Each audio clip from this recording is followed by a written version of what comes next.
Hello students and welcome back to the channel. I hope आप सब बहुत अच्छे होंगे। हमने एक बहुत इम्पोर्टेंट चैप्टर स्टार्ट कर लिया था, national income and related aggregates. वो पार्ट 1 में आपको वीडियो मिल जाएगी, तो जाके प्लेलिस्ट प्लीज चेक करिए। और हमने अपने पार्ट 1 में जो टॉपिक्स पढ़े थे वो थे what is national income, factor income, transfer income and domestic territory. तो जो नेक्स्ट इम्पॉर्टेंट टॉपिक आज हम शुरू करने वाले हैं वो है आपका नॉर्मल रेजिडेंस। बच्चे बहुत कंफ्यूज होते हैं इस टॉपिक में कि नॉर्मल रेजिडेंस क्या है। इसको बहुत इजीली समझने की कोशिश करेंगे और आपको ये समझ आ भी जाएगा। तो लेट्स स्टार्ट। देखिए, normal residence refers to an individual who normally resides in a country and whose economic interest lies in that country. इसका मतलब क्या है? इसमें दो वर्ड्स है कि या तो वो reside in a country and whose economic interest lies in that country. देखिए, पहले है रिसाइड्स इन दैट कंट्री, मतलब उस कंट्री में वो आदमी रहता हो, ठीक है, और उसके रहने का ड्यूरेशन क्या होगा? 1 ईयर,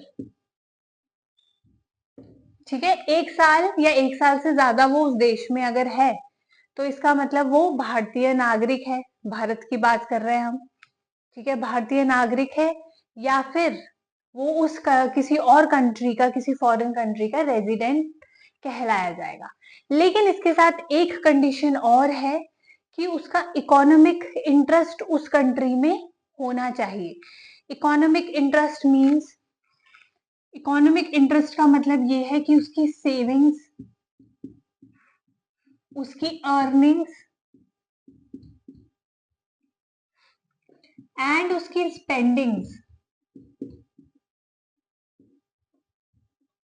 उसी कंट्री में होनी चाहिए। या मतलब वो कमा भी उसी कंट्री में रहा है, खर्च भी उसी कंट्री में कर रहा है और सेव भी उसी कंट्री में कर रहा है, तो वो उस जगह का नागरिक या उस कंट्री का रेजिडेंट कहलाया जाएगा, ठीक है। अब इसके कुछ केसेस हैं कि कौन इस कैटेगरी के अंडर आते हैं और कौन इस कैटेगरी के अंडर नहीं आते।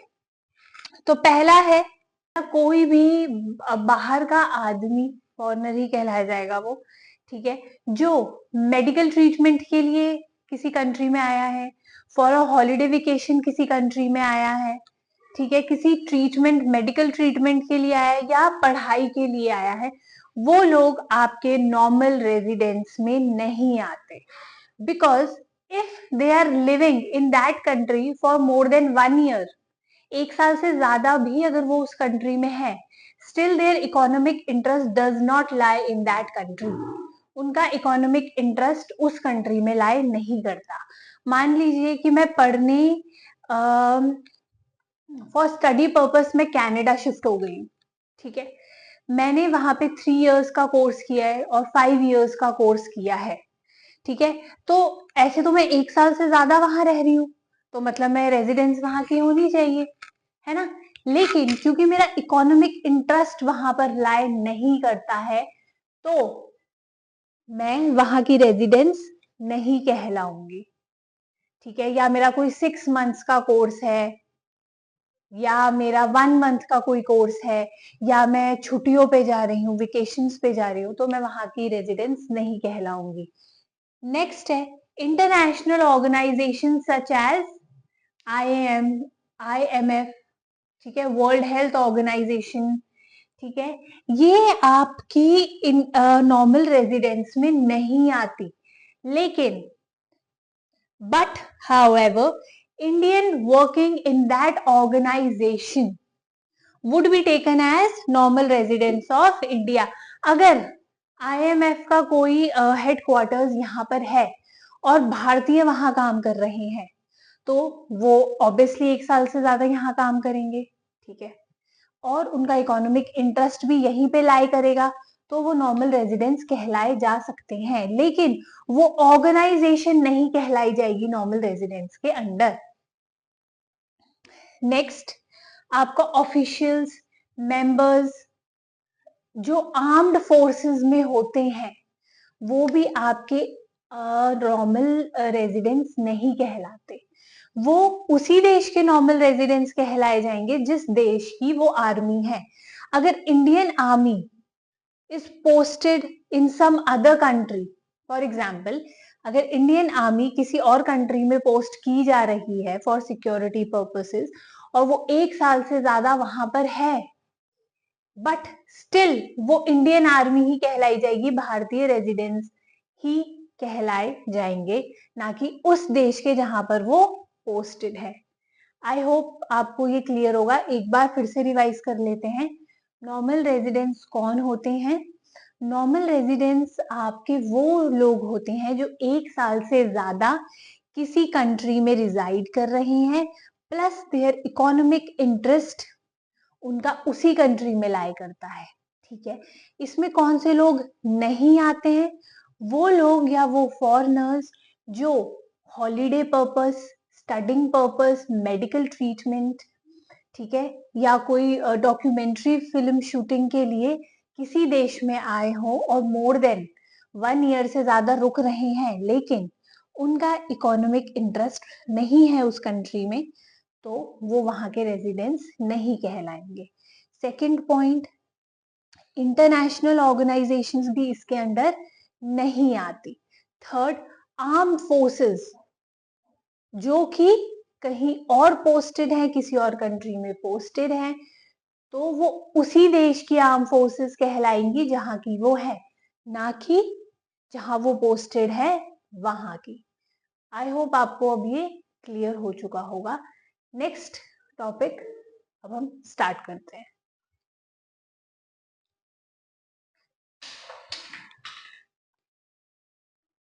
अब जो नेक्स्ट टॉपिक हम पढ़ेंगे वो है आपका domestic income and national income. ठीक है, स्टार्ट करते हैं। डोमेस्टिक इनकम वो इनकम जो आपकी इकोनॉमिक बाउंड्रीज के अंदर अर्न करी जा रही है, वो होती है आपकी डोमेस्टिक इनकम। ठीक है, total income earned by residents of country within its boundaries. ठीक है, फॉर एग्जाम्पल ये एक कंट्री है, ठीक है, इसकी ज्योग्राफिकल बाउंड्रीज ये है, इसके अंदर अंदर जो वो अर्न कर रहे हैं लोग, ठीक है, वो सारी इनकम आपकी डोमेस्टिक इनकम के अंडर आती है। Got it? उन्हें किसी और कंट्री से कुछ लेना देना नहीं है, उनको इस बात से भी लेना देना नहीं है कि उनके रेजिडेंट्स किसी और कंट्री में रिजाइड करते हैं तो वहां की इनकम इंक्लूड होगी, वो आपकी डोमेस्टिक इनकम में इंक्लूड नहीं होती है। ठीक है, बट वो आपकी नेशनल इनकम में इंक्लूड होती है।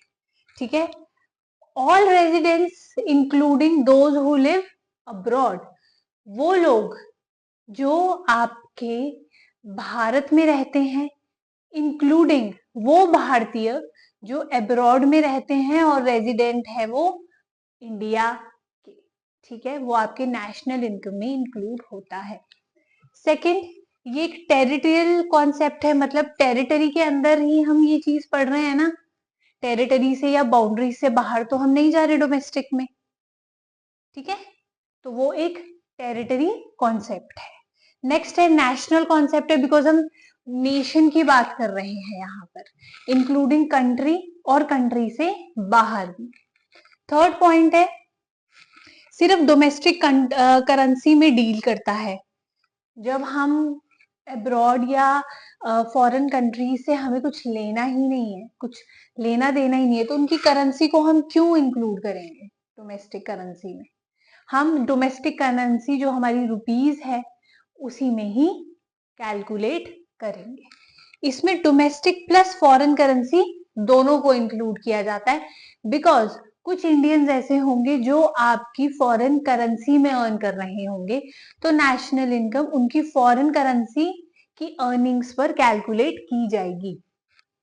ठीक है। फोर्थ पॉइंट है आपका net factor income from abroad is not included. अब ये नेट फैक्टर इनकम क्या होती है ये हम नेक्स्ट टॉपिक में पढ़ रहे हैं, इसके बाद वाला टॉपिक आपका यही है। ठीक है, तो आपको तब ये समझ आ जाएगा, बट अभी सिर्फ नाम से इतना समझो कि इनकम जो अब्रॉड से अर्न करी जा रही है वो आपकी डोमेस्टिक में नहीं आती। ठीक है, पर जो इनकम आपके अब्रॉड से अर्न करी जा रही है वो आपकी नेशनल इनकम में इंक्लूड होती है। ठीक है, नेक्स्ट, क्योंकि डोमेस्टिक इनकम एक आपकी छोटे स्केल पे स्टडी किया जा रहा है, ठीक है, सिर्फ डोमेस्टिकली स्टडी किया जा रहा है, तो ये सिर्फ लिविंग और स्टैंडर्ड ऑफ पीपल को कैलकुलेट करने में मदद करता है। एक इसका एक वन ऑफ द फीचर है इसका, it helps in calculating the living of standard. ठीक है, मैं कितना कमाती हूँ, ठीक है, उससे आप अंदाजा लगा सकते हैं, एस्टिमेट कर सकते हैं कि मेरा लिविंग ऑफ स्टैंडर्ड कैसा होगा। यहाँ पर हम किसी का लिविंग ऑफ स्टैंडर्ड को एज्यूम कर सकते हैं, लेकिन इसका एक नेशनल इनकम का जो मेन फीचर है वो ये है कि इकोनॉमिक परफॉर्मेंस को मेजर करने में मदद करता है। जब हम किसी भी देश की इकोनॉमिक परफॉर्मेंस मेजर करते हैं तो हम नेशनल इनकम कैलकुलेट करते हैं और फिर हम मेजर करते हैं कि उनकी या कंपेयर करते हैं कि और कंट्रीज के साथ उनकी इकोनॉमिक परफॉर्मेंस कैसी है। ठीक है, इसको हम रिप्रेजेंट करते हैं एनडीपी एट फैक्टर कॉस्ट, मतलब net domestic product at factor cost, और इसको हम रिप्रेजेंट करते हैं net national product at factor cost. ठीक है, अब इस डिफरेंशिएशन में दो चीजें ऐसी हैं जो हम आगे अपनी बिल्कुल क्लियर कर लेंगे, एक तो ये वाला पॉइंट और एक ये वाला पॉइंट। ठीक है, ये दो पॉइंट्स आपके ऐसे जो हम आगे अभी क्लियर कर लेंगे कि आपका net factor income from abroad to abroad क्या होता है, और ये net domestic product at factor cost क्या है, मार्केट कॉस्ट क्या है, ये हम आपका नेक्स्ट टॉपिक हमारा यही है। पहले पढ़ लेते हैं हम net factor income from abroad क्या होता है।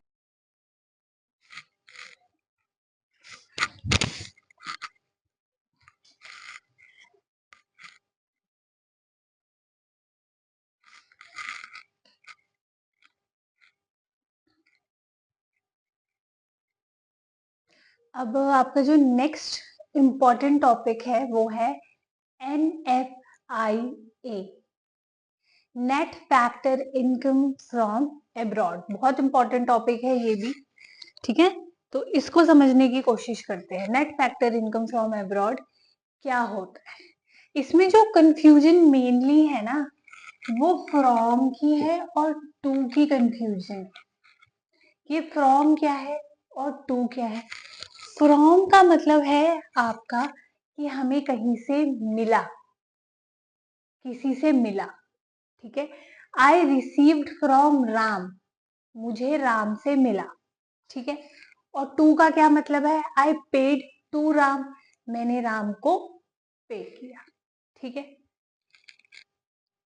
अब देखो net factor income from abroad क्या होता है। ये डिफरेंस होता है उस पैसे में जो मुझे अब्रॉड से मिला है और जो मैंने अब्रॉड को दिया है। Means it is a difference between income which I have received from abroad and which I have paid to abroad, the income which I have paid to abroad, उनके बीच का जो डिफरेंस होगा वो होगा आपका net factor income from abroad। अब देखिए for example मान के चलते हैं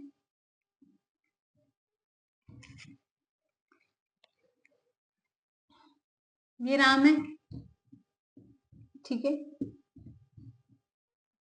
ये राम है और ये श्याम है। ये इंडिया का है, दोनों ही इंडिया के रेजिडेंट हैं, ये इंडिया में है और ये यूएसए में है, ठीक है। ये आपका अर्न करता है 500 और ये आपका अर्न करता है 450, ठीक है।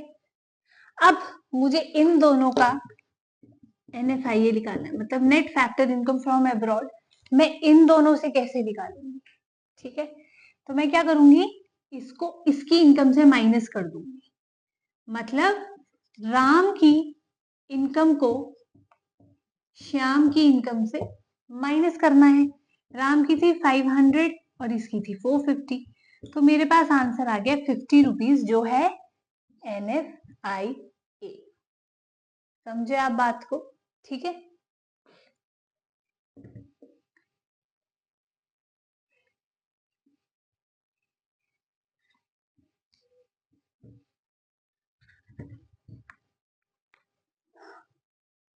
यहाँ इसका फॉर्मूला क्लियरली लिखा है, आप चाहें तो ये देख सकते हैं यहाँ से, ठीक है। अब इसके कंपोनेंट्स क्या क्या हैं, या कई बार आपसे क्वेश्चन में ये पूछ लिया जाता है कैलकुलेट NFIA, और आपको इनमें से दो कंपोनेंट्स या एक कंपोनेंट या तीनों कंपोनेंट्स दिए होंगे और कैलकुलेट करना होगा NFIA, ठीक है। तो इन कंपोनेंट्स को पढ़ते हैं। compensation of employees paid to non-resident workers। अब compensation का क्या मतलब है, compensation का मतलब ये है कि मैं नॉन रेजिडेंट हूं, मतलब मैं भारतीय नागरिक नहीं हूं, लेकिन मैं जॉब कहाँ कर रही हूँ, इंडिया में, ठीक है। I am providing my factor services to India, and when I am providing my factor services to India, obviously factor payments would be made to me, ठीक है, मुझे पे करी जाएंगी फैक्टर सर्विसेज। तो मेरी फैक्टर सर्विसेज के बदले में जो मुझे फैक्टर पेमेंट मिल रही है, वो ही है आपकी कॉम्पनसेशन। वही क्या है आपकी कॉम्पनसेशन, पूरा लिख देती हूँ, वही है आपकी कंपनसेशन। मतलब आपकी फैक्टर सर्विसेज के बदले जो आपको कंपनसेशन मिल रहा है, compensation in the form of wages, in the form of rent, in the form of interest और प्रॉफिट, ये सब आपकी कंपनसेशन है, ठीक है। ये कैलकुलेट होती है आपकी NFIA में, ठीक है। नेक्स्ट है इनकम फ्रॉम प्रॉपर्टी। अब देखिए, अच्छा एक चीज, एक इसमें एक चीज और, अब आप क्या, अब आप देखो इसमें मैं नॉन रेजिडेंट हूँ, नहीं रहती हूँ मैं भारत में, तो इसके जितनी भी मनी मुझे मिली, मान लो मुझे 500 रुपीज वेजेस मिल रहे हैं, वेजेस मिल रहे हैं, तो ये जो शाम था ये यूएसए का था, शाम यूएसए का था, तो मैंने अपनी इनकम किसको पे करी, टू एब्रॉड। यहां पर मैं पे कर रही हूं टू एब्रॉड, ठीक है। फिर से समझो, देखो ये था शाम, यूएसए में रहता था, ठीक है, 500 रुपए कमाता है, इसने क्या किया, फैक्टर सर्विसेज इंडिया को प्रोवाइड की, क्योंकि भारत में आके काम कर रहा है, ठीक है। फैक्टर सर्विसेज इंडिया को प्रोवाइड करी, तो फैक्टर पेमेंट्स इंडिया इसको देगी, ठीक है। और इसका पैसा कहाँ जा रहा है, इसका पैसा जहां ये रहता है यूएसए में, वहां जा रहा है। तो मैंने पेमेंट करी है to abroad, I paid to abroad, I paid to Sham who was living in USA। Clear. अब आता है आपका नेक्स्ट,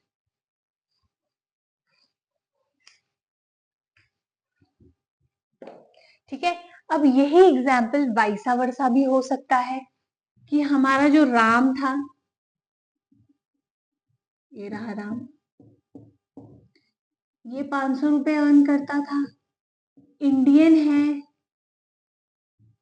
कहीं और जाके काम कर रहा है, यूएसए जाके काम कर रहा है, इसने वहां पर फैक्टर सर्विसेज दी, फैक्टर पेमेंट्स इसको वहां से मिली हैं। तो अब इंडिया के लिए ये 500 रुपए क्या है? फैक्टर इनकम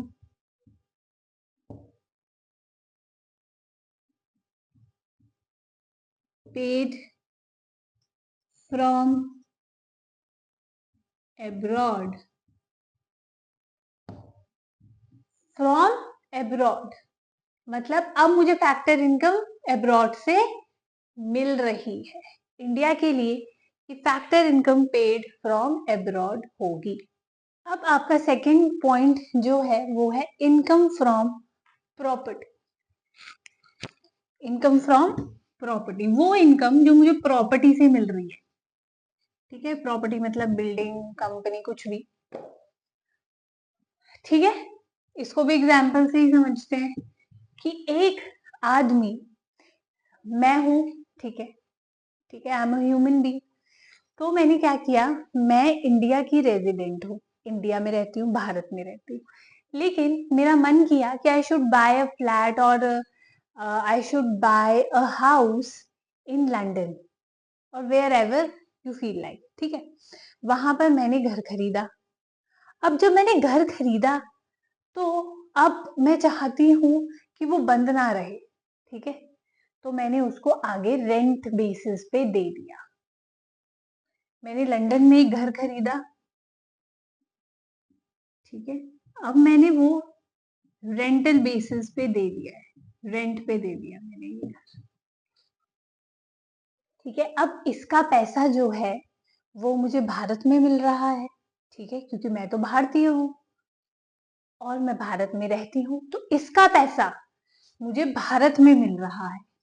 भले ही मैंने ये लंदन में लिया हो, कहीं पे भी लिया हो, लेकिन इसका पैसा मुझे कहाँ मिल रहा है? भारत में। तो अब्रॉड वाले मुझे पे कर रहे हैं। I am getting money from abroad. Understood? ठीक है, अब सेम एज कि कोई फॉरेनर है जिसने यहाँ प्रॉपर्टी खरीदी है या यहाँ उसने एक फ्लैट खरीदा है या कोई जगह खरीदी है जा और उसने क्या बोलते हैं आगे वो लीज पे दे दी है। ठीक है, लीज पर दे दी है। तो अब हम क्या करेंगे? We will pay to abroad, we are paying to abroad.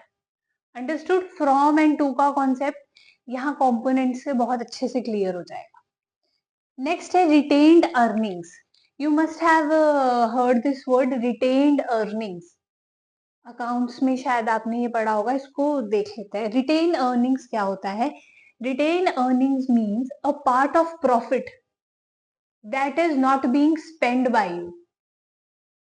ठीक है, मतलब ऐसा प्रॉफिट जो आपने ना ही फॉर्म ऑफ डिविडेंड आगे share holder, form of dividend आपने आगे डिस्ट्रीब्यूट किया है, ना ही आपने उसको स्पेंड किया है, ना ही आपने उसका पैसा कंपनी में लगाया है, उसको सेव कर लिया है साइड में, may be for your future use, may be जब आपको मे बी लॉसेस हो कभी कंपनी में तो आप ये पैसा यूज कर सको। ठीक है, तो रिटेन्ड अर्निंग्स क्या होती है? अनयूज्ड, अनयूज्ड सेविंग्स जब हम, या not savings exactly, unused profit. ठीक है, which is not been, which is not being distributed further, जो आगे डिस्ट्रीब्यूट नहीं किया जा रहा है। अब नेट रिटेन्ड अर्निंग्स कैसे निकलती हैं? ठीक है, वही सेम कॉन्सेप्ट आपका यहाँ पर, ये जो हमने ऊपर पढ़ा था, नेट रिटेन अर्निंग्स आपकी निकलती हैं वो प्रॉफिट, ठीक है, जो इंडिया की कंपनी ने यहां पर सेव किया है, माइनस वो profit, should I write it on blackboard? I think I should write it with blue pen. I'll write it. Left over profit of or country minus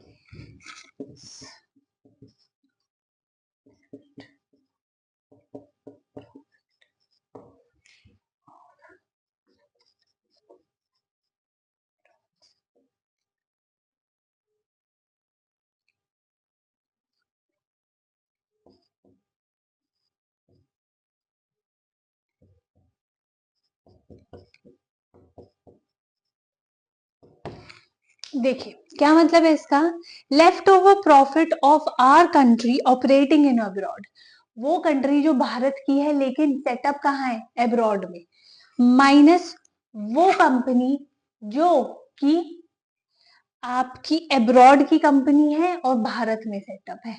ठीक है, मान लो एक कंपनी आपकी ये है, ठीक है, यूएसए की कंपनी है और ये हमारी कंपनी है। ठीक है, ये इंडिया में सेटअप है और ये यूएसए में सेटअप है, तो इनके बीच का जो डिफरेंस होगा ना, इनके बीच का जो प्रॉफिट होगा, अनडिस्ट्रीब्यूटेड प्रॉफिट, उसको हम रिटेन्ड अर्निंग्स कहते हैं, नेट रिटेन्ड अर्निंग्स। ये just for your knowledge I am telling you, I don't know whether it is in your books और नॉट, बट ये जस्ट फॉर आपकी नॉलेज के लिए है। ठीक है, तो हमने अब इसको फिर से रिवाइज कर लेते हैं, क्या है, NFIA है difference between factor income received from abroad minus factor income that you have paid to abroad, right? Factor income earned from abroad minus factor income paid to abroad. अब इसके components क्या क्या हैं? Components of employees, compensation of employees paid to the non-residents. ठीक है, compensation का मतलब है कि आपके फैक्टर सर्विसेज के बदले जो फैक्टर पेमेंट्स आपको मिल रही हैं in the form of wages, rents, interest और प्रॉफिट।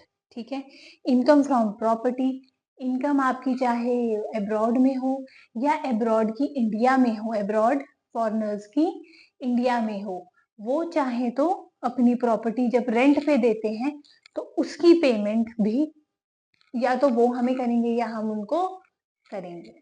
ठीक है, रिटेन्ड अर्निंग्स क्या होती है, अनयूज्ड प्रॉफिट होता है जो हम आगे डिस्ट्रीब्यूट नहीं करते, फ्यूचर यूज के लिए उसको रखा जाता है, वो कहलाती है आपकी रिटेन्ड अर्निंग्स। क्लियर। अब जो नेक्स्ट टॉपिक हम पढ़ने वाले हैं वो है आपका डेप्रीसिएशन। ठीक है, अब आप सोच रहे हो डेप्रीसिएशन क्यों पढ़ रहे हैं, तो हम ऑलरेडी पढ़ चुके हैं अकाउंट्स में, पर हाँ इसका थोड़ा सा कॉन्सेप्ट आपका नेशनल इनकम में है, तो हम डेप्रीसिएशन को पढ़ लेते हैं। ठीक है, अब देखिए डेप्रीसिएशन क्या है, let me just erase it first.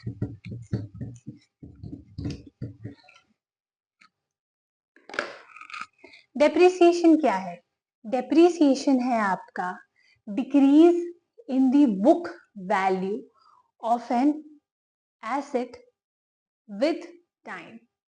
ठीक है, एक असेट में जब डेप्रीसिएट होती है वैल्यू विद टाइम, उसको यूज करने से, उसको हम डेप्रीसिएशन कहते हैं। For example this is a marker, let's assume it as a table, right. ये टेबल मैंने खरीदा था, ये टेबल मैंने खरीदा 5000 का कुछ साल पहले, 1 साल या 2 साल पहले। अब विद यूज क्या हुआ, विद यूज इसका जो पैसे थे 5000 रुपए वो डिक्रीज हो गए। अब डिक्रीज कैसे हुए, क्या आपको पैसे निकलते हुए दिख रहे हैं, हमें पैसे निकलते हुए तो दिखते नहीं है, या पैसे गिरते हुए तो दिखते नहीं है। ठीक है, टेबल खरीदा 5000 का, ठीक है, मान लो 2021 में मैंने खरीदा, पर अब 2024 में मैं इसको बेचना चाह रही हूँ 2500 का। ठीक है, क्यों इसको मैं कम पे क्यों बेच रही हूँ?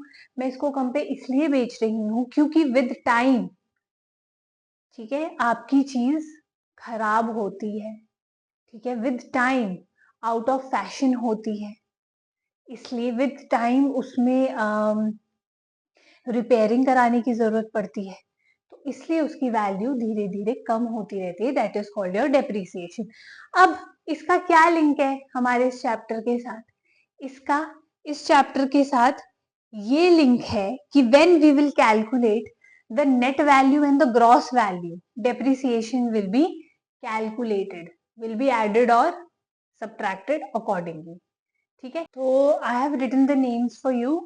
ब्लैक बोर्ड पे मैं इसलिए लिख रही हूँ बार बार बिकॉज अगर मैं क्लास के साथ साथ ब्लैक बोर्ड पे लिखूंगी तो the video will be really long और फिर थोड़ी बोरिंग भी हो जाती है when I right it on a black board. तो बेटर है कि मैं पहले लिख दूं और फिर मैं आपको समझाऊं। ठीक है, बाकी इफ यू थिंक मैं साथ साथ लिखूं और साथ साथ आपको समझाऊं तो I will do that also, no problem. आप कमेंट सेक्शन में प्लीज मुझे बताना कि how you wanted me to give class. ठीक है, स्टार्ट कर रहे हैं। डेप्रिसिएशन वो ही बोला मैंने आपको कि जब किसी चीज की value with the passage of time decrease हो जाती है तो उसको हम कहते हैं depreciation.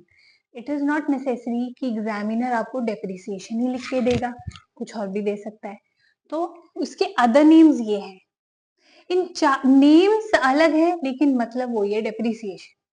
Compensation of fixed capital, sorry not consumption of fixed capital. ठीक है, वही मतलब है डेप्रिसिएशन। करंट रिप्लेसमेंट कॉस्ट, ठीक है, रिप्लेसमेंट मतलब विद टाइम पैसेज जो वैल्यू डिक्रीज हो गई है। ठीक है, replacement cost of fixed capital, capital consumption allowances, ये 4 नेम्स हैं आपके जो डेप्रिसिएशन को दिए हुए हैं। अब इसी के कॉन्सेप्ट से हम इसी के कंसेप्ट से समझते हैं नेट एंड ग्रॉस का क्या मतलब होता है, इसी के कंसेप्ट से समझते हैं। एग्जाम्पल वही टेबल वाला ही ले लेते हैं, ये ना टेबल। ठीक है, इस टेबल को मैंने 2021 में मैंने 5000 का परचेज किया था, परचेज किया है। अब मैंने अपना माइंड चेंज कर दिया है, I wanted to recreate my room, I wanted to change the design of the table। 2024 में मैंने इसको इतने का सेल करने की सोची है।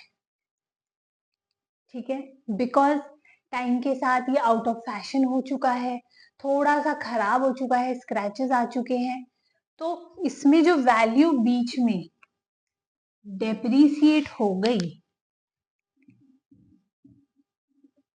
वो वैल्यू थी आपकी 2500 ही।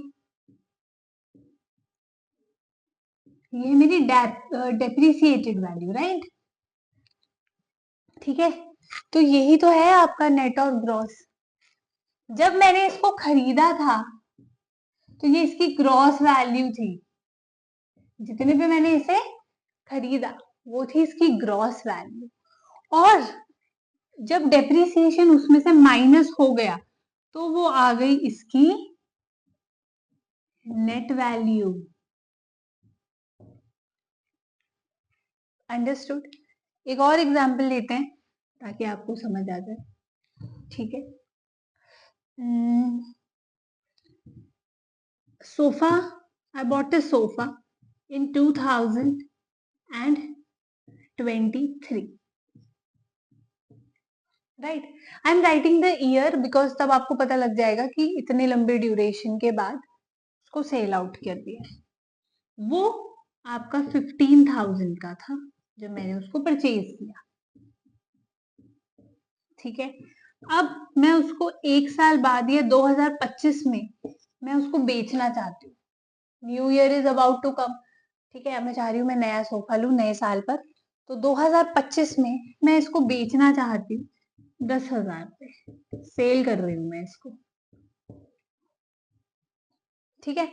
अब मैं इसको सेल कर रही हूँ तो इसकी डेप्रीसिएटेड वैल्यू कितनी हुई, 5,000, ये 5,000 रुपए इसकी कीमत गिर गई, ठीक है। तो जितने पे मैंने इसे परचेज किया था वो होगी ग्रॉस वैल्यू, और जितने पे मैं इसको बेच रही हूँ वो होगी इसकी नेट वैल्यू। यही होता है आपका ग्रॉस और नेट वैल्यू, ठीक है। तो इसका फॉर्मूला क्या है, देखो, मतलब ये है इसका कि अगर आपको ग्रॉस कैलकुलेट करने के लिए कहा है क्वेश्चन, अगर आपको नेट वैल्यू कैलकुलेट करने के लिए कहा गया, नेट वैल्यू कैलकुलेट करने के लिए कहा गया, तो आप क्या करेंगे, मैंने बोला था नेट वैल्यू कैसे निकलती है, जब ग्रॉस में से आप डेप्रिसिएशन को माइनस कर देते हैं, जब आप ग्रॉस वैल्यू में से डेप्रिसिएशन को माइनस कर देते हैं तो आपकी ग्रॉस वैल्यू निकल जाती है, ठीक है। यही वाला एग्जांपल देख लीजिए, ग्रॉस वैल्यू थी इसकी, ग्रॉस वैल्यू थी इसकी 5,000 रुपीज, डेप्रिसिएटेड वैल्यू थी 2,500, तो कितने बचे, और यही आपकी नेट वैल्यू है जिसको हम NDPV कहते हैं, नेट डोमेस्टिक प्रोडक्ट भी इसे कहते हैं, ठीक है। इसी का सेम एग्जांपल ले लेते हैं नेट डोमेस्टिक प्रोडक्ट का ही। मुझे नेट वैल्यू निकालनी है किसकी, सोफा की, gross value minus depreciated value, gross value थी मेरी 15,000, डेप्रिसिएशन उस पे 5,000 का लगा, तो नेट वैल्यू कितनी आ गई, 10,000 रुपए, नेट वैल्यू इस 10,000 रुपीज हुई। आई होप आपको बहुत अच्छे से समझ में आया होगा ये, ठीक है। इसी का ही दूसरा क्या है, ये नेट वैल्यू कैलकुलेट कर ली हमने, इसकी ग्रॉस वैल्यू कैलकुलेट करते हैं। अब मुझे ग्रॉस वैल्यू निकाल के दिखानी है, तो ग्रॉस वैल्यू इसका ऑपोजिट होगा, जब मैं नेट वैल्यू में ऐड कर दूंगी डेप्रिसिएशन, ठीक है। टेबल की नेट वैल्यू कितनी थी, 25,000 रुपए, डेप्रिसिएशन भी उस पे 2500 लगा था, इस पे 2500 लगा था, तो 5,000 रुपए इसकी ग्रॉस वैल्यू आ गई, जिसे हम ग्रॉस डोमेस्टिक प्रोडक्ट कहते हैं।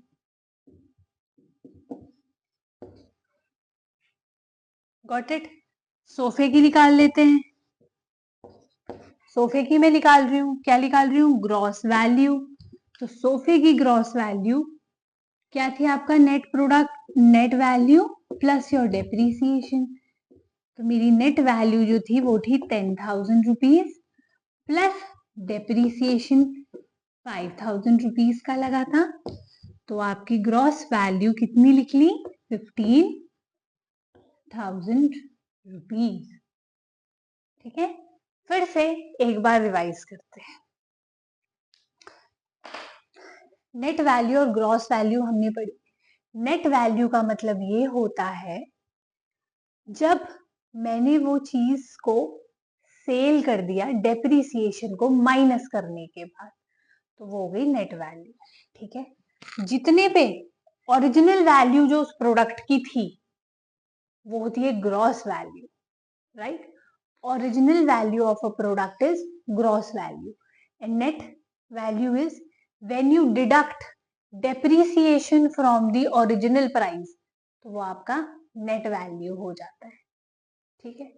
Got it. अब इसमें एक लास्ट कॉन्सेप्ट जो हम आज करेंगे वो है फैक्टर कॉस्ट और मार्केट प्राइस का, क्योंकि वो आपको डायरेक्टली तो नहीं पूछा जाएगा एग्जाम में कि बताइए ग्रॉस डोमेस्टिक प्रोडक्ट निकालिए या नेट डोमेस्टिक प्रोडक्ट निकालिए।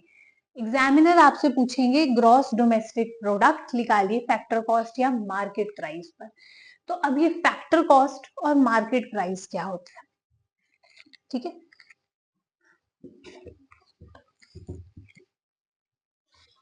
Factor cost and market price.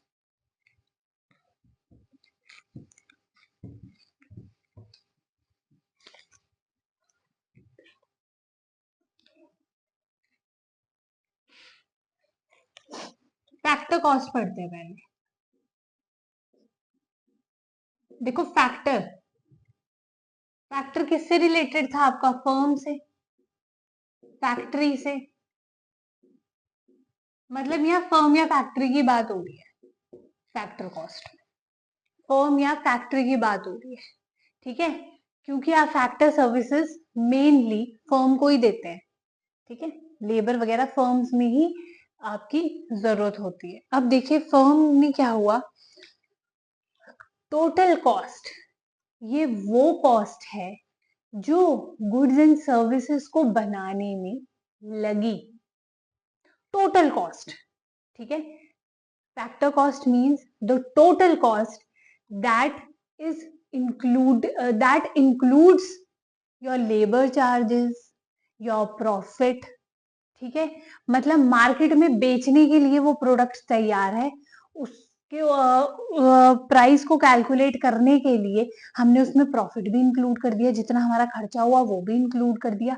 सब कुछ इंक्लूड करने के बाद जो रिटेल क्या होलसेल के लिए आपका माल तैयार हो चुका है उसे हम कहते हैं फैक्टर कॉस्ट।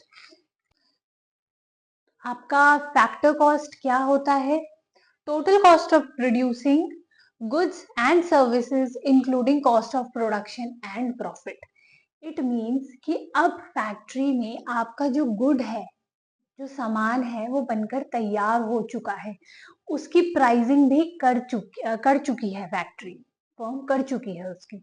अब एक प्रोडक्ट की प्राइसिंग कैसे हम कैलकुलेट करते हैं, कितना रॉ मटेरियल में पैसा लगा, कितना लेबर में लगा, ठीक है, प्लस हमारा प्रॉफिट भी उसमें कैलकुलेट होता है, ठीक है। इन सब चीजों को जब हम कंबाइन कर लेते हैं तो एक प्रोडक्ट की प्राइसिंग हम कर देते हैं, ठीक है, वो ही कहलाती है आपकी फैक्टर कॉस्ट, ठीक है। अब आपकी मार्केट प्राइस क्या होता है,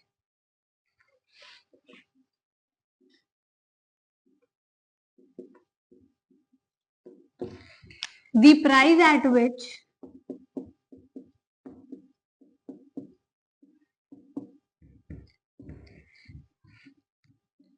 a product or service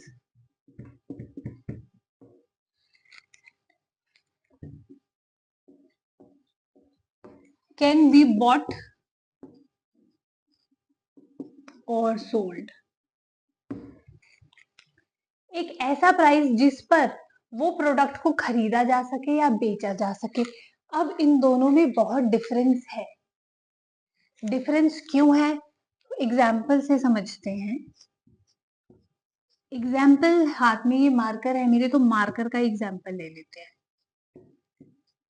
ये मार्कर है, इसको बनाने की कॉस्ट इंक्लूडिंग प्रॉफिट, इंक्लूडिंग सारे खर्चे, इसको बनाने की कीमत, इसके फैक्टर कॉस्ट कितनी आई, फॉर एग्जाम्पल 20 रुपीज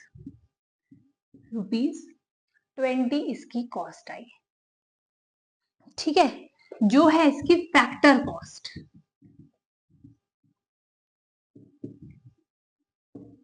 लेकिन ये मार्केट में इसमें प्रॉफिट भी इंक्लूडेड है, ये माइंड में रखना आप लोग। लेकिन मार्केट प्राइस जो है इसका वो 35 रुपीज है, 35 रुपीज में इसको लोग खरीद रहे हैं और बेच रहे हैं। क्यों, तो ये बीच का जो पैसा है 15 रुपए, ये जो बीच का पैसा है 15 रुपए, ये कहाँ जा रहा है? ये कहाँ जा रहा है? देखिए, अब ये वाला जो प्राइस होता है ना, ये तो इस पे लिखा होता है, ठीक है। मतलब जो आप रिटेलर से खरीद रहे हैं, वो अपनी मर्जी से प्राइसिंग करके तो नहीं बेच रहा कि कोई आपको बहुत अच्छा लगता है तो आपने उसको 30 रुपए का दिया, कोई आपको पसंद नहीं है तो आपने उसको 40 रुपीज का दिया। ऐसा तो हम नहीं कर सकते। इस पे प्राइसिंग लिखी होती है 35 रुपीज। अगर प्रोड्यूसर को ये 20 रुपए का पड़ रहा है प्रॉफिट के बाद, तो वो फिर से हमसे 35 रुपीज क्यों चार्ज कर रहा है?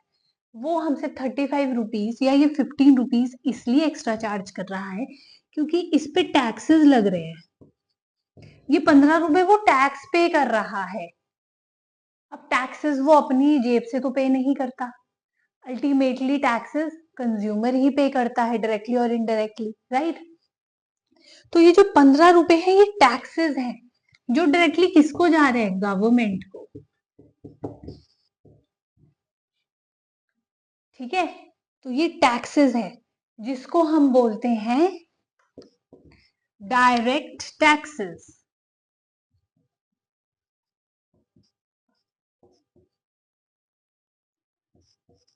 इनडायरेक्ट टैक्सेस, सॉरी, इसको हम क्या बोलते हैं? इनडायरेक्ट टैक्सेस, क्योंकि हम इनडायरेक्टली पे कर रहे हैं ना इसको। डायरेक्टली तो सरकार को जाके पैसा नहीं दे रहे हम, इनडायरेक्टली पे करते हैं रिटेलर को, रिटेलर फिर होलसेलर को पे करता है, होलसेलर फिर प्रोड्यूसर को, फिर सो ऑन, ठीक है। एक और एग्जांपल से समझते हैं इसको, आपको समझ में आ जाएगा फिर बहुत अच्छे से।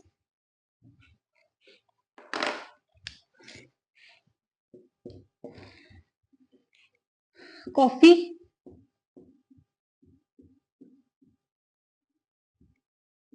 कॉफी पाउच है, उसको बनाने का खर्चा इंक्लूडिंग प्रॉफिट इज ₹100। ये इसका फैक्टर कॉस्ट है, 100 रुपए। लेकिन मार्केट में आते आते इसका मार्केट प्राइस हो गया ₹150, ठीक है। तो अब ये जो बीच के 50 रुपए है ना, ये किसके पास जा रहे हैं? ये गवर्नमेंट के पास जाते हैं as a way of tax, और इसको हम कहते हैं इनडायरेक्ट टैक्सेस।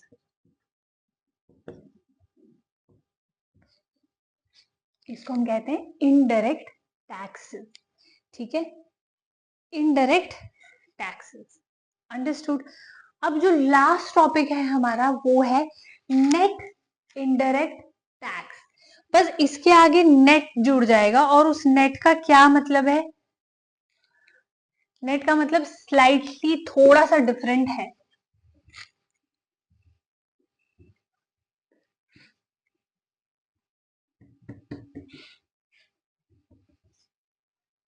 अच्छा, before that I just forgot कि इसका फॉर्मूला भी है आपका। अब देखिए फॉर्मूला क्या था इसका, फैक्टर कॉस्ट, फैक्टर कॉस्ट और मार्केट प्राइस, ठीक है। अब फैक्ट्री में कोई सामान पड़ा हुआ है, अभी तक उस पर टैक्स नहीं लगा है ना, क्योंकि अभी वो सामान कहां पर है? फैक्ट्री में ही है। अभी तक वो सामान फैक्ट्री से बाहर नहीं गया है। इसका मतलब क्या हुआ? Market price minus indirect tax, sorry, indirect tax, ठीक है। क्योंकि अभी तक वो फैक्ट्री में ही पड़ा हुआ है, टैक्सेस उस पर लगे नहीं है अभी, ठीक है। इसका न्यूमेरिकल कर लेंगे तो आपको समझ में आ जाएगा। मार्केट प्राइस पे क्या होगा? Factor cost plus indirect taxes. हमने क्या किया था? मार्कर का एग्जाम्पल लिया था ना। मार्कर का एग्जाम्पल जब हमने लिया था तो मैंने आपसे ये कहा था कि मार्कर जो है वो हमें पड़ रहा है 20 रुपीज का, ठीक है। और मार्केट में वो बिक रहा है कितने का? 35 रुपीज का। तो इन दोनों का जो डिफरेंस आएगा वो था 15 रुपए। आ गया आपका फैक्टर कॉस्ट निकल के बाहर। ठीक है, या आप इसको ऐसे भी कर सकते हो। चलो कैलकुलेट करते हैं आपका, calculate market price when factor cost is ₹50 and indirect taxes is ₹10। ठीक है, तो अब मुझे निकालना है क्या निकालना है, मार्केट प्राइस।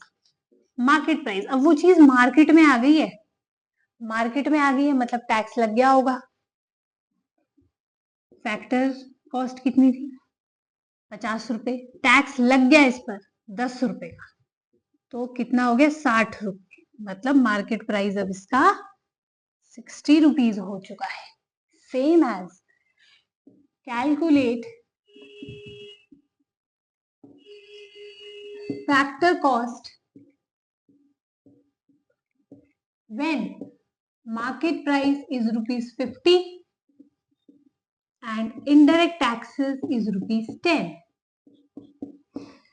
फैक्ट्री में चीज पड़ी हुई है अभी, तो अगर फैक्ट्री में है तो टैक्सेस नहीं लगे होंगे क्योंकि फैक्ट्री से बाहर गई नहीं है चीज, तो फैक्ट्री से बाहर नहीं गई है तो factor cost equals to market price minus indirect taxes. Market price था 50 रुपए, टैक्सेस लग गए थे 10 रुपए, तो आपकी फैक्टर कॉस्ट आ जाएगी 40 रुपीज। आई होप बहुत इजी है, आपको क्लियर हो चुका होगा। अब इसमें बस एक छोटा सा टॉपिक और है कि जब आपका इनडायरेक्ट टैक्सेस के साथ ना नेट ऐड हो जाता है, मतलब नेट इन डायरेक्ट टैक्स हो जाता है, नेट इनडायरेक्ट टैक्स हो जाता है, तो इसका मतलब हो जाता है सब्सिडी। अब इसमें सब्सिडीज आ गई, ठीक है।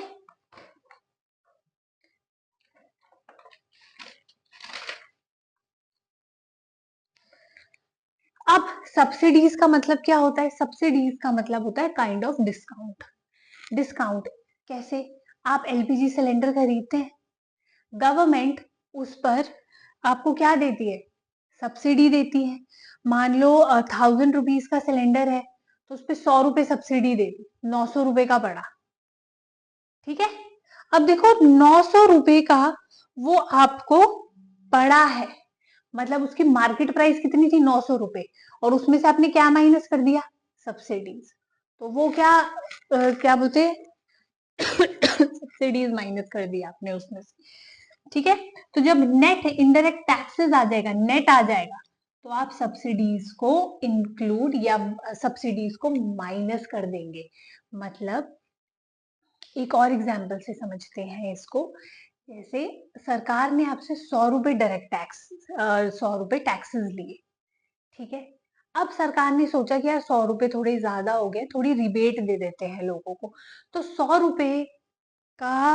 रुपए में से 10 रुपए उसने रिबेट दे दिए, तो वो जो 10 रुपीज है वो क्या है, सब्सिडी, जो किस में से माइनस करे हैं उन्होंने, डायरेक्ट टैक्सेस में से। तो जब हम डायरेक्ट टैक्सेस में से सब्सिडीज को माइनस कर देते तो वो आ जाता है नेट इनडायरेक्ट टैक्सेस, ठीक है। फिर से समझाती हूं, जब आप नेट इनडायरेक्ट टैक्स निकाल रहे होंगे तो इसका मतलब क्या है कि आपके इनडायरेक्ट टैक्सेस में से सब्सिडीज को माइनस कर दिया जाएगा, सॉरी, ठीक है। वो कहलाते हैं आपके net indirect taxes. LPG cylinder का फिर से एग्जांपल लेते हैं। एलपीजी सिलेंडर था 1000 रुपीज का, जिसपे गवर्नमेंट ने आपसे टैक्सेस भी चार्ज किए होंगे, ठीक है। अब जब उन्होंने टैक्सेस चार्ज किए तो उन्हें ऐसा रियलाइज हुआ कि टैक्सेस ज्यादा हो चुके हैं, let's give rebate to the public. तो उन्होंने क्या किया, आपको 100 रुपीज ऑफ दे दिया, किस पे, टैक्स पर। तो वो जो टैक्स पे उन्होंने आपको सब्सिडी ऑफ दी है वो क्या कहलाएगी, आपकी net indirect taxes. I hope अब ये चीज आपकी टोटली क्लियर हो चुकी है। स्टिल अगर आपको कोई डाउट होगा तो please let me know in the comment section, और बाकी का जो चैप्टर है वो हम करेंगे अपनी नेक्स्ट वीडियो में। तो till then, good night and bye.